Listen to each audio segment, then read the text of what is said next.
জুলাই বিপ্লবের পর আমাদের একটি বড় আকাঙ্ক্ষা ছিল ছাত্র রাজনীতির সংস্কার।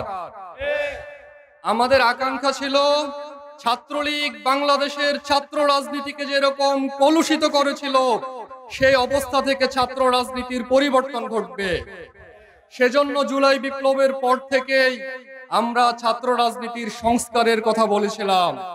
কেননা ছাত্র রাজনীতির সংস্কার হচ্ছে জুলাই বিপ্লবের অন্যতম আকাঙ্ক্ষা।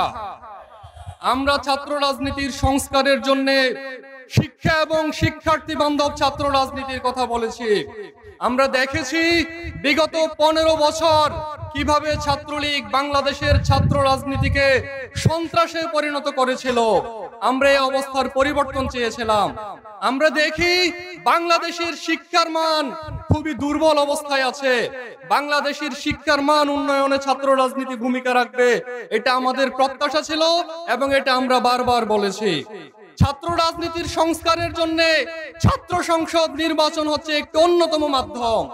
সেজন্য আমরা শুরু থেকে ছাত্র সংসদ নির্বাচনের কথা বলেছি। আমরা ক্যাম্পাসে সহাবস্থানের কথা বলেছি। আমরা জোর দিয়ে বলেছি ক্যাম্পাসে সকল মত পথের শিক্ষার্থীরা থাকবে এবং প্রত্যেকে নিজের মতের চর্চা করবে, শিক্ষার্থীদের সামনে নিজেদের আদর্শকে তুলে ধরবে, শিক্ষার্থীদের স্বাধীনতা থাকবে তারা কোন মতকে গ্রহণ করবে কিংবা কোন আদর্শকে গ্রহণ করবে না।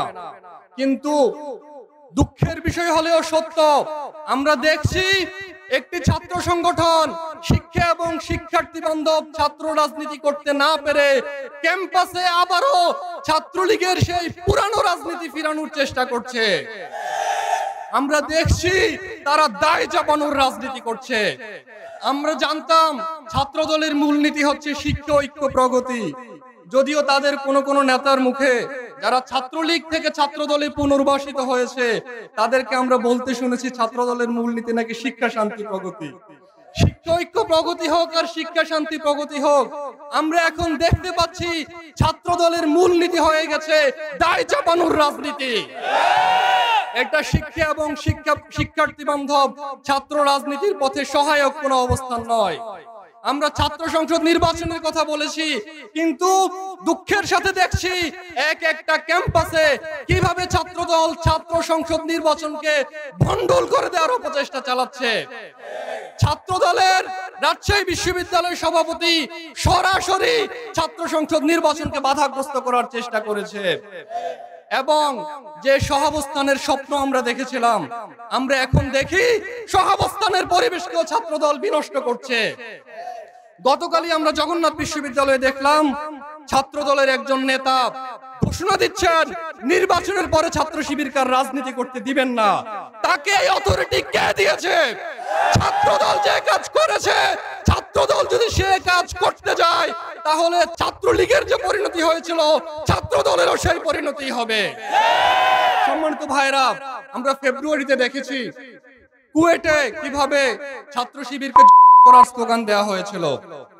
আমরা আশা করেছিলাম কেন্দ্রীয় ছাত্রদল এটার ব্যাপারে স্টেপ নেবে, কিন্তু আমরা দেখি গতকালও আবারও খুলনায় ছাত্র শিবিরকে করার স্লোগান হয়েছে এবং সেই স্লোগানের ভিডিও কেন্দ্রীয় ছাত্রদলের অফিসিয়াল পেজ থেকে আপলোড করা হয়েছে।